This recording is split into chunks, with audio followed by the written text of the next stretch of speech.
دنیا میں سب سے زیادہ خوف انسان کو کسی دشمن سے نہیں بلکہ لوگوں کے بولے ہوئے لفظوں سے ہوتا ہے۔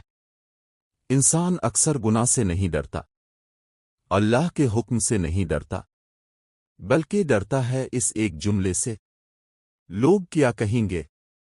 یہ وہ جملہ ہے جس نے انسان کے اندر کی روشنی بجھا دی، اس کی سچائی چھین لی، اس کے فیصلے بدل دیے۔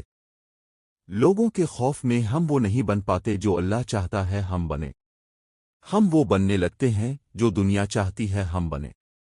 قرآن کریم بار بار انسان کو یاد دلاتا ہے کہ تمہارا حساب لوگوں کے سامنے نہیں ہونا، تمہارا فیصلہ ان کے الفاظ سے نہیں ہونا، تمہارا انجام ان کی رائے سے نہیں بلکہ تمہارے رب کے فیصلے سے طے ہوگا۔ لیکن انسان بھول جاتا ہے اور وہ اپنی زندگی کا سب سے قیمتی وقت لوگوں کی خوشنودی میں ضائع کر دیتا ہے۔ انسان اپنی مرضی کے لباس نہیں پہنتا بلکہ وہ پہنتا ہے جو لوگ پسند کرے۔ وہ نہیں کہتا جو سچ ہو بلکہ وہ کہتا ہے جو لوگوں کو اچھا لگے۔ وہ راستہ نہیں چنتا جو سیدھا ہو بلکہ وہ راستہ چنتا ہے جس پر لوگ خوش ہوں۔ اور پھر جب وہ تھک جاتا ہے تو ایک دن آئینے میں خود سے پوچھتا ہے، میں کون ہوں؟ میں وہ ہوں جو رب نے بنایا، وہ جو لوگوں نے بنا دیا۔ قرآن کہتا ہے کہ انسان کو سب سے پہلے اپنے رب سے ڈرنا چاہیے، نہ کہ مخلوق سے۔ لوگ تمہاری تعریف کریں تو بھی کچھ نہیں بگڑتا، اور اگر وہ تمہاری برائی کرے تو بھی تمہارا رب تمہارے حال سے واقف ہے۔ لوگ تمہاری نیت نہیں جانتے، تمہارا رب جانتا ہے۔ لوگ تمہارے چہرے کو دیکھتے ہیں، رب تمہارے دل کو دیکھتا ہے۔ زندگی میں کبھی کسی نے کسی کو خوش نہیں کیا۔ جو سچ بولتا ہے وہ برا لگتا ہے، جو خاموش رہتا ہے وہ کمزور لگتا ہے، جو دوسروں کی مدد کرتا ہے لوگ کہتے ہیں دکھاوا کرتا ہے، جو خود کے لیے جیتا ہے لوگ کہتے ہیں خود غرض ہے۔ یعنی تم جو بھی کرو لوگ کچھ نہ کچھ کہیں گے ضرور۔ یہی وجہ ہے کہ رب نے ہمیں سکھایا، تم اپنی نیت کو پاک رکھو، تمہارا مقصد صرف اس کی رضا ہو۔ جب تم رب کے لیے جیتے ہو تو تمہیں لوگوں کے بولنے کی پرواہ نہیں رہتی، اور جب تم لوگوں کے لیے جیتے ہو تو تم رب کی رضا کھو دیتے ہو۔ لوگ تمہارے زخم نہیں دیکھتے، وہ صرف تمہارے چہرے پر مسکراہٹ تلاش کرتے ہیں۔ لوگ تمہاری قربانی نہیں سمجھتے، وہ صرف تمہاری غلطی گنتے ہیں۔ لوگ تمہیں وقت کے ساتھ بھول جاتے ہیں، لیکن رب نہیں بھولتا۔ وہ تمہاری خاموشی سنتا ہے، وہ تمہارے دل کے دکھ کو جانتا ہے، وہ تمہاری نیت دیکھتا ہے، چاہے دنیا تمہیں برا سمجھے۔ تم سوچو، اگر نبیوں نے بھی یہ سوچا ہوتا کہ لوگ کیا کہیں گے تو کوئی نبی حق کا پیغام نہ دیتا۔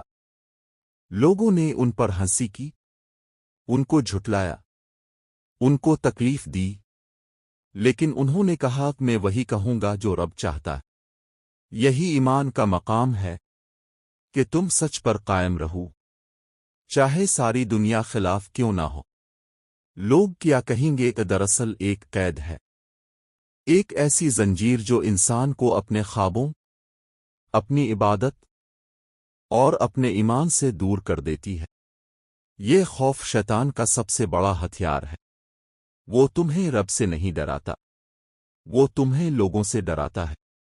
وہ تمہیں کہتا ہے اگر تم نے یہ کیا تو لوگ ہنسیں گے، اگر تم نے وہ کہا تو لوگ تمہیں چھوڑ دیں گے، اور تم ڈر کر رک جاتے ہو۔ لیکن یاد رکھو، لوگ تمہیں نہ روزی دے سکتے ہیں، نہ عزت، نہ سکون۔ یہ سب صرف رب کے ہاتھ میں ہے۔ وہ چاہے تو تمہیں لوگوں کی نفرت میں بھی عزت دے دیتا ہے، اور چاہے تو تمہیں سب کی تعریف میں بھی رسوا کر دیتا ہے۔ اصل فیصلہ وہ کرتا ہے، نہ کہ لوگ۔ اسی لیے جو رب کے فیصلے سے خوش رہتا ہے وہ دنیا کے ہر تانے سے محفوظ رہتا ہے۔ جو انسان یہ سمجھ جائے کہ میں وہ نہیں بنوں گا جو دنیا چاہتی ہے، میں وہ بنوں گا جو رب چاہتا ہے۔ اس کا دل آزاد ہو جاتا ہے، ایسا انسان کبھی نہیں ٹوٹتا۔ لوگ اس کے خلاف بولیں، وہ مسکرا کر کہتا ہے، میرا رب میرے ساتھ ہے، تم نہیں جانتے۔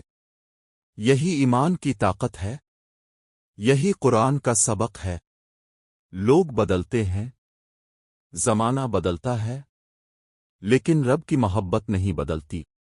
جو رب کے لیے جیتا ہے وہ ہر حال میں جیتتا ہے، اور جو لوگوں کے لیے جیتا ہے وہ ہمیشہ خود سے ہارتا ہے۔ زندگی کے ہر موڑ پر تمہیں دو راستے ملیں گے، ایک وہ جو دنیا کو خوش کرے گا، اور دوسرا وہ جو تمہارے رب کو خوش کرے گا۔ تمہارا امتحان یہی ہے کہ تم کون سا راستہ چنتے ہو۔ لوگ ہمیشہ کچھ نہ کچھ کہتے رہیں گے، کیونکہ ان کی نظر تمہارے عمل پر نہیں، تمہارے انداز پر ہوتی ہے۔ وہ تمہارے دل کا حال نہیں جانتے، تمہارا رب جانتا ہے۔ دنیا کا قانون یہ ہے کہ اگر تم نیکی کرو تو وہ کہیں گے دکھاوا ہے، اگر تم خاموش رہو تو وہ کہیں گے کمزور ہو، اگر تم سچ کہو تو وہ کہیں گے ضدی ہو، اور اگر جھک جاؤ تو کہیں گے بزدل ہو۔ یعنی تم جتنا مرضی بدل لو، لوگ اپنی رائے بدلنے والے نہیں۔ لیکن یاد رکھو، اللہ تعالیٰ قرآن میں واضح فرماتا ہے کہ انسان کی کامیابی اس میں نہیں کہ لوگ اس سے خوش ہوں، بلکہ اس میں ہے کہ اس کا رب اس سے راضی ہو۔ دنیا کی تعریف وقتی ہے، لیکن رب کی رضا ہمیشہ کے لیے ہے۔ جب تم لوگوں کی باتوں سے آزاد ہو جاتے ہو تو تم اندر سے آزاد ہو جاتے ہو، پھر تمہارا دل سکون میں آ جاتا ہے۔ پھر تم کسی کے خوف سے نہیں، صرف اپنے رب کے خوف سے جیتے ہو، اور یہی خوف دراصل ایمان کی سب سے خوبصورت شکل ہے۔ تم دیکھو، نبیوں کو، اولیاء کو، صدقوہ کو کسی نے آسان راستہ نہیں دیا۔ لوگوں نے ان پر انگلیاں اٹھائیں، انہیں جھٹلایا، ان کا مذاق اڑایا، لیکن وہ پھر بھی ڈٹے رہے کیونکہ ان کا یقین لوگوں پر نہیں، اللہ پر تھا۔ آج اگر تم بھی یہ طے کر لو کہ تمہاری زندگی کا فیصلہ تمہارے رب کے ہاتھ میں ہوگا، نہ کہ لوگوں کی زبان میں، تو تمہارے دل سے خوف نکل جائے گا۔ پھر تم وہ کرو گے جو سچ ہے، جو حق ہے، جو درست ہے، چاہے لوگ کچھ بھی کہہ دیں۔ زندگی کی حقیقت یہی ہے، لوگ ہمیشہ بات کریں گے۔ جو آج تمہارے ساتھ ہیں کل وہ کسی اور کے ساتھ ہوں گے، جو آج تمہیں برا کہتے ہیں کل تمہارے نام کی مثالیں دیں گے۔ لیکن تم ایک بات یاد رکھنا، رب کے فیصلے ہمیشہ وقت سے آگے ہوتے ہیں۔ لوگ تمہیں بعد میں سمجھتے ہیں، اللہ تمہیں پہلے جانتا ہے۔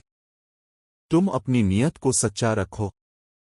تمہارا سفر مشکل ہو سکتا ہے، لیکن منزل خوبصورت ہوگی، کیونکہ جس نے اپنے رب کے لیے جیا اس کی زندگی کبھی رائے گا نہیں جاتی۔ لوگ تمہارا نام بھول جائیں گے، لیکن تمہارے عمل رب کے ہاں محفوظ رہیں گے۔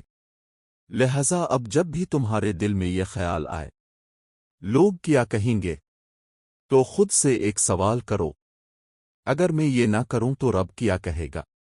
بس یہی فرق تمہیں دنیا والوں سے رب کے قریب لے آئے گا، کیونکہ جو رب کی رضا کے لیے جیتا ہے وہ کبھی ناکام نہیں ہوتا۔ اس کے لیے ہر دکھ، ہر تنہائی رحمت کا دروازہ بن جاتی ہے۔ تو آج سے ایک وعدہ کرو، تم اپنے فیصلے رب کے خوف میں کرو گے، نہ کہ لوگوں کے ڈر میں۔ تم سچ کہو گے چاہے دنیا ناراض ہو جائے، کیونکہ جب رب راضی ہوتا ہے دنیا خود تمہارے قدموں میں آ جاتی ہے۔ اختتامی دعا۔ اے میرے رب، ہمیں لوگوں کے خوف سے آزاد کر دے، ہمیں ان کی باتوں سے متاثر ہونے سے بچا لے، اور ہمیں وہ یقین دے جو صرف تیری رضا پر قائم رہنے والا ہو۔ اے رب، ہمیں وہ ہمت دے کہ ہم سچ پر ڈٹے رہیں، چاہے پوری دنیا خلاف کیوں نہ ہو۔ ہماری نیتوں کو پاک کر دے، ہماری راہوں کو سیدھا کر دے، اور ہماری زندگی کو اپنے ذکر سے بھر دے۔ آمین۔